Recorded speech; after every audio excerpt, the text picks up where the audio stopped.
Those are the words of Charlie Kirk, and we are back here on the Collision with Sports and Politics Collide. I want to say a quick shout out to WPFW for not being one of those stations that limits what you can talk about or try to get us to be able to steer away from certain topics. And it's really important now more than ever. But we have a brilliant guest on. I am a big fan of hers, Dr. Angel Jones. How are you doing? I am great. How are you? I am absolutely great, fired up. I'm glad that you came on.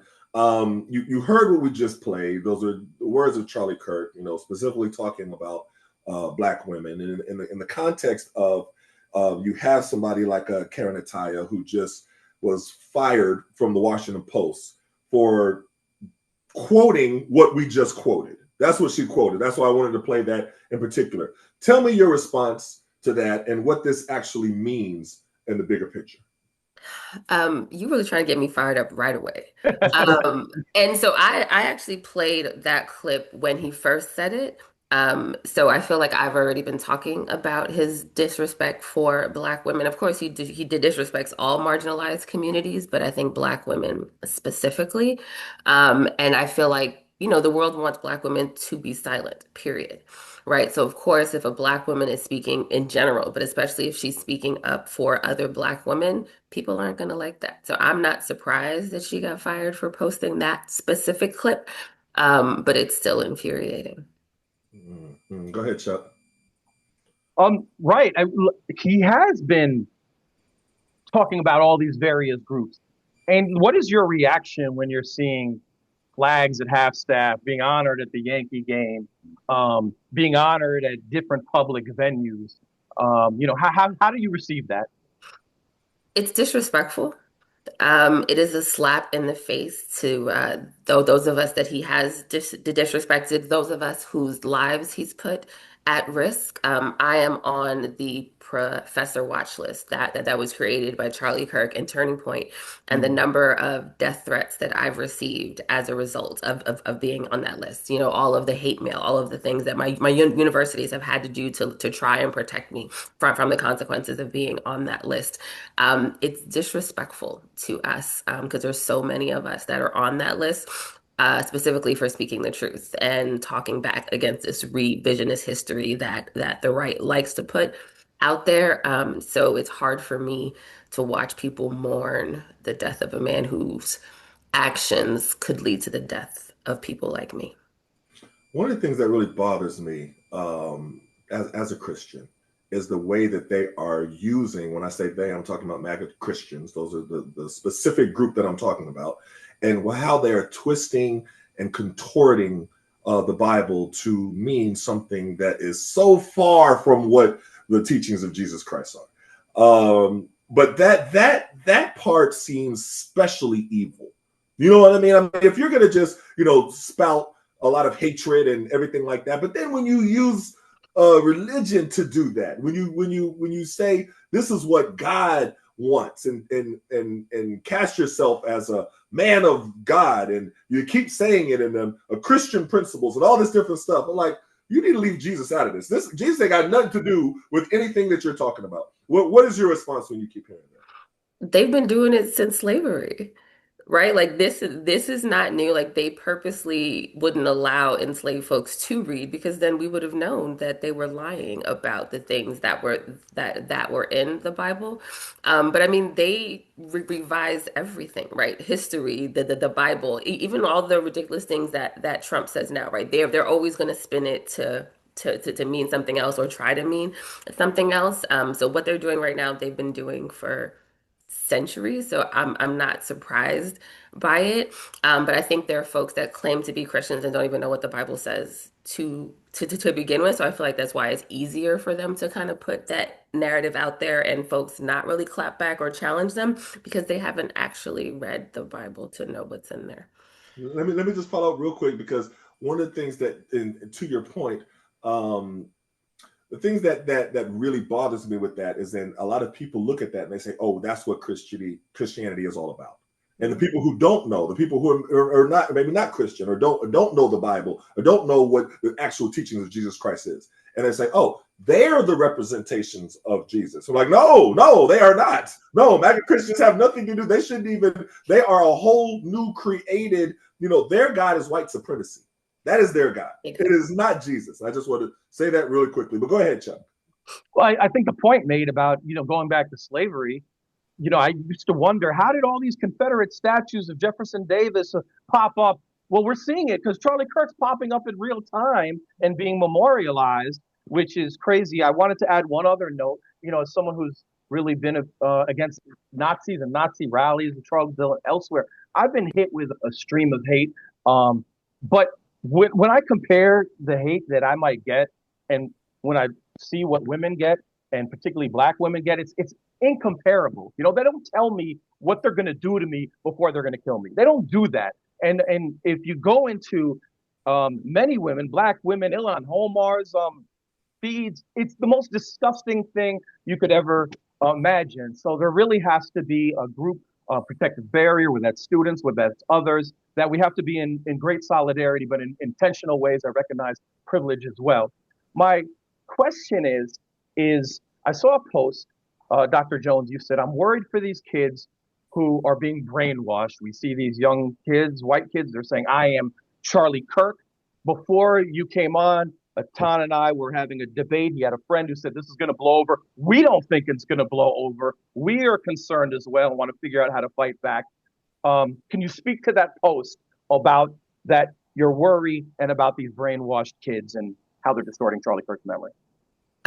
Yeah, so Charlie Kirk, and to Turning Point, just for folks who don't know, he has chapters at both high schools and colleges. So he was very strategic about making the audience young folks, and especially this generation. They are fired up. They are ready to fight for something, and he gave them something to fight for, even though that something is evil and wrong and bigoted and all of those things. But I think for me, when I think about those kids, like they're at the most impressionable points of their lives, right? High school kids, college kids as well. So I look at college student the development theory, right? So in this age group is when they're coming into their racial identity, their gender identity, their sexual identity, their political identity, right? Like this is the time to educate and mold. And they can either be taught by educators that love them and believe in the truth and want to do that, or they can get brainwashed and indoctrinated by people like Charlie Kirk. And I see those things on campuses across the country. The university that I'm at right now, we have a Turning Point chapter, right? And they had a vigil for Charlie on Friday, right? So just what that does, I feel like makes me nervous as an educator, as a Black woman professor, as a professor that's that's on the watch list. I'm always fearful in general because of all the hate and things I get, but this is the first time in my career that I've been fearful of students. Mm. And for me, that breaks my heart in a way that I can't even articulate because teaching is my favorite thing in the whole world. It wakes me up. It makes my heart go pitter patter. Like it is my purpose. But to be in classrooms now where I'm just like, I don't know if one of these students wants to hurt me. I don't know if one of these students is radicalized by Charlie Kirk. Um, I'm getting chills thinking about it. Like it's just a very different space to be in. So much so that I made all my classes virtual this week because I was afraid. And like I want things to die down, but they're not going to die down, right? So my students ask me, "Hey, Dr. Jones, are we going to go back to in person next week?" I don't know. Like I honestly don't know for both my safety as well as the safety of my students who are also very vocal about how they feel about Charlie and his bigotry and things like that. So both of us are in danger. So it's a very weird space to be in right now, and I hate it. It's interesting. I'm going home to Tulsa, Oklahoma. My high school's having a homecoming, and I'm going to do a panel there. And I'm wrestling with the topics that, because I know that when I open it up to Q&A, this topic is going to come up. I mean, we just had the Department of Education in Oklahoma send out a memo and this was earlier, this was supposed to be for last Tuesday, for all of Tulsa Public Schools, all schools in Oklahoma, to take a moment of silence at 12 o'clock noon for Charlie Kirk. So I read it. I was like, wait a minute, this can't be what I just read. Let me read it again. You know what I mean? I had to have read that wrong. And I read it again, and it was the same thing. Now, the reason why I got it was that a teacher who follows me on Facebook slid it to me in my DMs and said, "Hey, tell everybody about this because I can't say anything." Because she is in a situation where, of course, if she says something, she'll be fired. And that is the state that everyone is in, is this fear for even discussing the topic. So how do you broach this topic, which is the topic of what is being discussed right now amongst students, but how do you broach it from an education standpoint, from a professor standpoint? What do you do? Do you ignore the topic? Do you hope it goes away after a while? Do you're moving your classes virtually because you're uncomfortable? You have this pressure from I'm sure the powers that be that are threatening you if you talk about this, if you talk about this. How do you deal with this as a professor? Well, I refuse to let them shut me up. And honestly, because I'm so public on social media, like even if I didn't say it in my classroom, they would still come for me, right? Like that's gonna happen regardless. And I've leaned all the way into it where I've talked to my students about it. So like I've shown them in class the videos that I've posted about Charlie Kirk. I've asked them because one of my classes were specifically it's about fake news, battling misinformation and disinformation, right? So we're talking about it, and we talked about all the people that have been fired for celebrating supposedly. So I showed them one of my videos. I was like, "Do you think I'm celebrating?" Right? Like, hey, let's have an honest conversation about it. Talk to them again this week. I was like, I don't know if I'm going to get fired for the things I've posted on social media, right? But this is my stance. This is this is what I believe in. So I'm very open with them. Can I lose my job? Possibly. But like I'm working part-time now because I haven't been able to find a full-time job because of how public and open and honest I am. But it's definitely something I have to be strategic with. But I'm just like I always say I believe that fighting for Black lives may eventually cost me my own. Like I've always said that, but I feel like it might cost me my physical life, my professional life, like all of these things are on the line for me. But the truth is just so much more important to me. So I got to do some more hustling on the side to, pay to pay bills, and then so be it. But I'm an educator. My job is to educate, and I am going to do that. Let me just follow up real quick, Chuck. The Karen Attiah, and going back to her, and the fact that she lost her job from the Washington Post for literally quoting Charlie Kirk of what he specifically was saying about Black women. I have to keep repeating that because that is the reason why she lost her job. How do we rally around her? How do people support her? And how does she feel the support? Because we can't keep letting them get away with this, with firing people for literally quoting Charlie Kirk. Not even going into depth of the conversation or actually denouncing him, just quoting him. But what should our response be with that? How can we rally around people who are facing that at their places of employment? Um, Folks need emotional support, but they need financial support too, right? Like, like yes, sis, like I'm out here, I'm talking about her, I'm gonna do those things, but like we need to like make sure that she's financially supported as well. But I think when it comes to companies like this, like we need to hit them financially, right? So overnight, a lot of folks were canceling their Hulu and their Disney Plus and things like that because Jimmy got canceled or fired.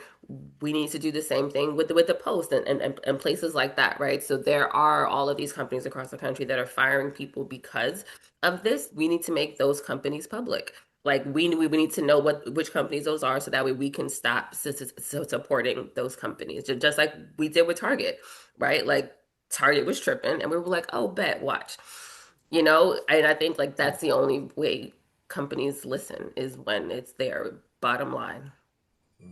Oh yeah. And I love that you mentioned Target in DC. There's been every Saturday, 11 a.m. Columbia Heights, there is a Target boycott, and it's been working. And they've been losing a lot of money. So I really feel that what you just said is the way forward as well.